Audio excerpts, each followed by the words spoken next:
예, 보셨다시피 자동차 생산 현장은 마치 무너진 공장지대처럼 쇠락의 기운이 역력합니다.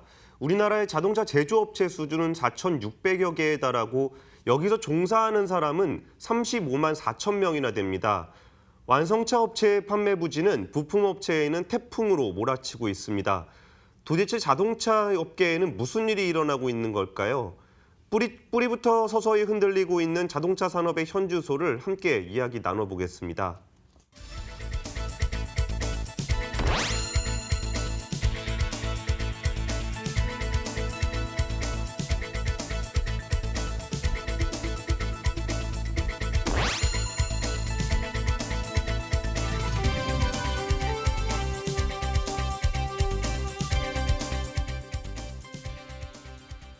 예, 그럼 앞에서 나왔었던 자동차 산업 현재 상황이 어떤지 한번 체크를 해보도록 하겠습니다. 자동차 산업이 안 좋다는 얘기는 시간이 갈수록 더 많이 나오는 것 같은데 단도직입적으로 현재 상황이 좀 얼마나 심각한 겁니까? 이게 자동차 산업을 우리가 바라볼 때 이게 완성차 업체를 중심으로 보게 되잖아요. 그래가지고 좀 자동차 업체, 완성차 업체들의 판매가 좀 저조하다 뭐 이런 정도의 느낌을 받고 계실 텐데요. 실제로는 완성차 업체가 조금만 안 좋게 되면 아래 부품 업체는 이게 점점 파급이 되면서 결국 도산하는 위기까지 처하고 있습니다. 올해 7월에는 현대차의 1차 협력업체인 리한이 워크아웃을 신청해서 좀 충격을 줬었는데요. 현대차에다 납품하고 있는 1차 업체는 약 300여 개에 달합니다. 대부분 좀 우량한 중견기업, 중견그룹 정도로 인정을 받고 있는데 여기가 워크아웃을 신청을 하면서 좀 충격을 줬습니다. 리한 외에도 다이나믹이나 금문산업, 이완솔루텍과 같은 1차 협력업체들이 줄줄이 지금 법원의 문을 두드리고 있습니다. 그동안 한국의 자동차 산업은 현대차 그룹의 어떤 도약에 힘입어서 비약적으로 성장해왔습니다. 2008년 금융위기 당시에도 우리나라 자동차의 생산액은 118조 원에서 2016년에는 197조 원으로 거의 2배 가까운 비약적인 성장을 했는데요. 그리고서 이제 고용 인원도 25만 명에서 35만 명으로 10만 명 이상을 추가로 고용을 했습니다. 앞으로 말씀드릴 자동차 산업의 세 가지 위기 요인으로는 첫 번째는 전 세계적으로 자동차 시장의 어떤 성장이 둔화되면서 자동차 업체의 생산과 판매가 부진해지고 있다는 거고요. 두 번째는 우리나라 부품 업체들이 특정 완성차의 의존도가 지나치게 높다는 겁니다. 그러다 보니까 완성차 판매에 한 군데가 조금 안 좋게 되더라도 기초 체력이 약해서 급격하게 무너지는 모습을 보인다는 거고요.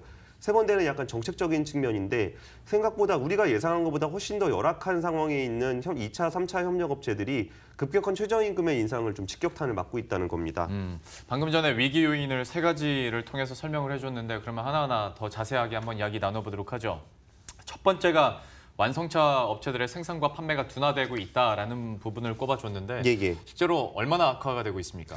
9월까지 우리나라 전체 자동차 생산은 한 8.4% 정도가 줄었습니다. 자동차 산업은 워낙 고정비가 크기 때문에 만약에 판매가 좀 줄어든다고 해서 인건비를 덜 줄 수는 없는 거잖아요. 그러다 보니까 판매가 줄어들고 생산이 줄어든다는 거는 곧장 이익률의 감소로 나타나게 됩니다. 그래서 현대차 같은 경우는 영업이익률이 2011년 10.3% 두 자릿수에서 올해는 1%, 그러니까 3분기에는 좀 충격적인 실적 발표가 되면서 1%대까지 추락을 했고요. 그 결과 협력업체 중 세 곳 중에 한 곳은 적자로 돌아섰고 절반은 영업이익으로 이자도 못 갚는 상황까지 지금 떨어져 있는 상태입니다. 참 이것만 봐도 상황이 참 심각하구나라는 생각이 드는데요. 두 번째 위험 요인이었던 그 특정 업체에 지나치게 의존적이다라는 부분은 구체적으로 현재 상황이 어떤 겁니까? 그러니까 현대차 1차 협력업체만 한 347개, 뭐 기아차도 한 300여 개가 되거든요. 그러니까 현대차나 기아차가 안 좋게 된 경우에 300여 개의 부품업체들은 타격을 받을 수밖에 없다는 겁니다. 그래서 부품사들이 사실 스스로의 경쟁력을 높여서 현대차뿐만이 아니고 괜찮은 부품을 가지고 이제 다양한 완성차 업체에다 납품을 하고 있다면은 특정 업체가 조금 어려워진다고 하더라도 이게 좀 어느 정도 커버가 될 수 있거든요. 그런데 산업연구원에 따르면 현대차 그룹에만, 그러니까 독점으로 납품하고 있는 부품 회사만 347개에 달합니다. 그러니까 현대차가 약간의 좀 어려움을 겪는다면 한 347개의 업체들은 직격탄을 맞을 수밖에 없다는 겁니다. 그리고 반면에 매출처가 좀 다변화돼 있는 업체들 같은 경우는 좀 타격이 덜한데요. 저 마지막 거 설명 안 드렸네요. 현대차의 이익률이 이제 3%까지 감소하니까 협력업체의 이익률은 1%까지 떨어지는 이런 모습을 보이고 있는 겁니다. 반면에 그 매출처가 좀 다변화된 애들은 조금 좀 그나마라도 좀 버틸 수 있는데 그 헤드램프를 만드는 SL이라는 회사의 지역 매출 비중입니다. 보시면 알겠지만 한국이나 미국 지역에서는 이제 매출이 좀 줄어들었잖아요. 예. 근데 나머지 중국이나 인도, 유럽 등 다른 업체에게 어떤 매출이 늘어나면서 어느 정도 상쇄되는 모습을 좀 보이고 있습니다. 이 회사 같은 경우는 현대차의 협력업체이기도 하지만 그러니까 협력업체로서 그 5스타 평가에서도 뭐 5스타 인증을 획득해서 최우수 인정을 받고 있고요. 한국 GM에도 납품을 하고 있고 이 밖에도 뭐 GM과 포드 그리고 중국에 진출을 했을 때 그 나머지 남은 중국 로컬 업체들에까지 매출처를 확대해 놨기 때문에 아까 보셨다시피 중국의 매출 비중이 점점 커지고 있는 겁니다. 또 다른 회사는 엔진용 피스톤을 만들고 있는 동양 피스톤이라는 회사인데요. 이 회사 같은 경우도 현대차 매출이 한 절반 정도는 되지만 매출처를 계속적으로 다변화를 이렇게 시도를 하고 있으면서 르노삼성이나 크라이슬러, 아우디, BMW 그리고 중국의 지리자동차 같은 경우는 올해 실적이 좀 괜찮았잖아요. 예. 이런 회사들을 토대로 매출처를 확보를 하다 보니까 매출액이 지속적으로 증가하는 모습 옆에 매출액 현황을 보면 아실 수 있을 거고 올해 상반기 기준으로 보더라도 7년치 일감을 여러 회사로부터 확보를 하고 있는 상황입니다. 지난해 현대차의 영업이익은 10%, 12% 정도 줄었지만 동양피스톤의 영업이익은 오히려 22% 늘어나는 모습을 보였습니다. 그러니까 전속 계약을 하게 되면은 그 완성차 업체 입장에서도 그냥 협력업체들을 관리하기가 좀 편하고 협력업체들 같은 경우도 굳이 뭐 매출을 만들기 위해서 굳이 영업을 다니지 않아도 된다는 좀 편안한 점이 분명히 있긴 합니다. 하지만 이게 매출처가 다변화되지 않았을 경우에는 특정 업체의 실적이 안 좋을 때 급격하게 무너지는 모습을 보이기 때문에 한 대형 그 부품업체를 인터뷰를 해보니까 자기네들도 현대차의 비중을 줄이면서 다양한 매출처를 만드는데 이 매출처 만드는 데만 10년 이상의 시간이 걸렸다고 합니다. 예. 하지만 그 매출처 다변화를 하니까 당장은 특정 업체에 의존을 하게 되면 영업이라든지 이런 거에 대한 부담은 줄어들지만 결국은 그 회사가 조금이라도 어려워졌을 때 생존할 수 있는 가능성도 굉장히 떨어질 수 있다고 이야기를 했습니다. 참 매출처 다변화를 이루지 못한 대다수의 이제 부품 업체들, 하위 업체들이 당연히 지금으로서 뭐 힘들 수밖에 없는 상황인 것 같은데요. 여기에 뭐 설상가상으로 정책적인 얘기도 위험 요인으로 얘기를 해줬잖아요. 최저임금도 급격하게 오르고 52시간 근무제도 있을 텐데 좀 현재 이 정책에 따라서 현장 상황이 어떻게 바뀌고 있습니까? 그러니까 이 얘기는 조금 이렇게 그 상상을 좀 하시면서 들으시면 훨씬 더 좋을 것 같은데 예. 최저임금 얘기할 때 대부분은 편의점이라든지 아니면 음식집을 많이 떠올리시잖아요. 그게 우리 소비자가 직접적으로 가까이 있는 업체들이기 때문에 거기에 대해서 체감되는 파급력이 굉장히 큰 겁니다. 하지만 제조업 같은 경우에는 소비자들이 직접 거기를 볼 일은 없잖아요. 취재를 하면서 저는 좀 충격을 좀 받았는데 네. 플라스틱 사출을 플라스틱 부품을 만드는 2, 3차 협력업체의 이야기였습니다. 근무 패턴이 12시간 맞교대예요. 그렇습니까? 예, 이 12시간 맞교대를 하는 이유는 플라스틱을 녹여서 사출을 하려면은 이게 용광로 같은 게 있어야 되잖아요. 예. 그 용광로 같은 거에 온도를 많이 높여놓으면은 이걸 끄게 되면 다시 온도를 높이는데 비용이 굉장히 많이 든다는 거예요. 그래서 24시간 동안 최대한 공장을 가동하려고 하는 건데 이 회사 같은 경우는 최저임금을 적용을 해가지고 주간과 야간에 맞교대를 근무를 시행하고 있습니다. 그러니까 올해죠. 올해는 그 16.4%가 올랐잖아요. 네. 그랬을 때 이제 각종 수당 등 이거를 상여금을 1년에 한 번씩 지급을 하는데 이거를 12개월로 분할을 해서 줌으로써 최저임금 인상분을 어느 정도 완충을 했다는 거예요. 그러면 최저임금으로 임금을 받으면 얼마냐? 그랬더니 월에 한 314만 원 정도 된다는 거예요. 그럼 최저임금 하면 한 150만 원 정도 받는 거를 생각을 하시겠지만 그 생각보다 많은 2, 3차 협력업체들이 월 한 300만 원, 280만 원에서 300만 원 정도 급여를 지급을 하는데 네. 이게 최저임금 수준이라는 거예요. 근데 이게 이미 그 상여금을 다 지급을 해버렸기 때문에 내년도 인상분 10.9%는 사실 인상할 여력이 전혀 없다는 겁니다.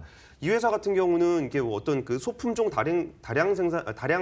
다품종 소량 생산을 하기 때문에 네. 손이 굉장히 많이 가는 일을 하거든요. 예. 그래서 이제 인건비가 이제 전체 지출에서 차지하는 비중이 굉장히 크기 때문에 이거를 최저임금을 10%로 올려버리면 사실 내년부터 어떻게 이걸 수지를 맞출지에 대해서 사실상 답이 없는 상황이었습니다.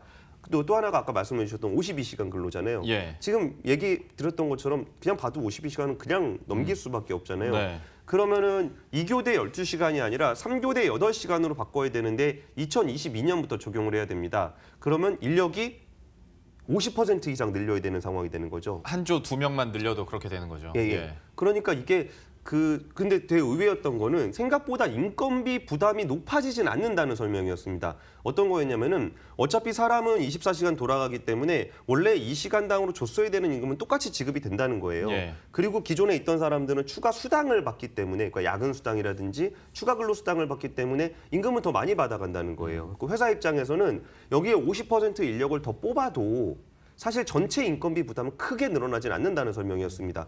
근데 이 회사의 진짜 고민은 뭐냐면은 지금까지는 직원들한테 급여를 한 300만 원 정도는 지급을 해왔는데 예. 이게 근로시간이 50%가 줄어들게 되니까 급여가 200만 원 이하로 줄어들게 된다는 거예요. 네. 그러면 이제 하는 얘기가 안 그래도 좀 급여가 적어서 좀 미안해하고 있는데 그 직원들한테 200만 원 이하로 주면서 우리 회사가 운영이 될 수 있겠냐. 예. 직원들이 먹고 살 수 있겠냐라는 점을 좀 걱정을 하고 있었습니다. 그래서 12시간 2교대가 좀 가혹한 환경이긴 한데 이게 진짜 실제로 현장에서는 어떻게 운영이 되고 있고 그런 곳에서밖에 일자리가 없다는 것 자체도 좀 정부가 좀 현황을 좀 세세하게 파악할 필요가 있어 보입니다. 그러니까 협력 업체 입장에서도 녹록지 않은 상황인데 항상 이제 또 대두가 됐었던 근로자들의 실질 소득도 함께 줄어들게 되다 보니까 참 여러모로 좀 문제 의식 그리고 문제 제기들이 되는 것 같습니다. 그렇다면 상황이 이렇게 안 좋을 때 1차 완성차 업체랄지 정부 측에서 좀 지원을 해줄 수 있는 방법은 없습니까? 예, 이게 일단 완성차가 좀 지원을 했으면 한다는 생각들은 다들 하고 있는데 예. 사실 이런 문제가 발생한 건 완성차가 힘들기 때문이죠. 완성차가 괜찮았다면 약간 더 마진을 더 줄 수 있겠지만 완성차 업체가 힘들어지면서 마진을 줄이게 되고 마진이 줄어들게 되고 이 적어진 파일을 나눠 먹으면서 협력 업체들도 힘들어진 겁니다. 완성차 업체 같은 경우에는 그 상생 협력 파트를 대부분 가지고 있기 때문에 거기서 뭐 자금이라든지 기술을 지원을 해주면서 어느 정도는 좀 끌고 오고 있는 측면이 좀 있습니다. 그리고 또 이제 이런 업체들을 경쟁력이 없는 업체들을 마냥 이렇게 살려줄 수는 없는 거잖아요. 예. 그럴 때는 협력 업체를 평가하는 기준을 조금씩 올리면서 좀 경쟁력이 없는 회사들은 도태를 시키는 그런 작업들도 하고 있습니다.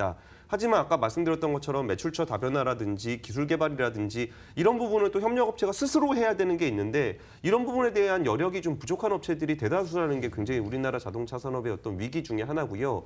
정부 입장에서는 일단 당장 급한 불은 꺼야 되기 때문에 1조 원 정도 지급 보증을 좀 하기로 했고 그리고 이제 11월 말쯤에는 좀 자동차 부품업체들에 대한 대책을 내놓기로 했습니다.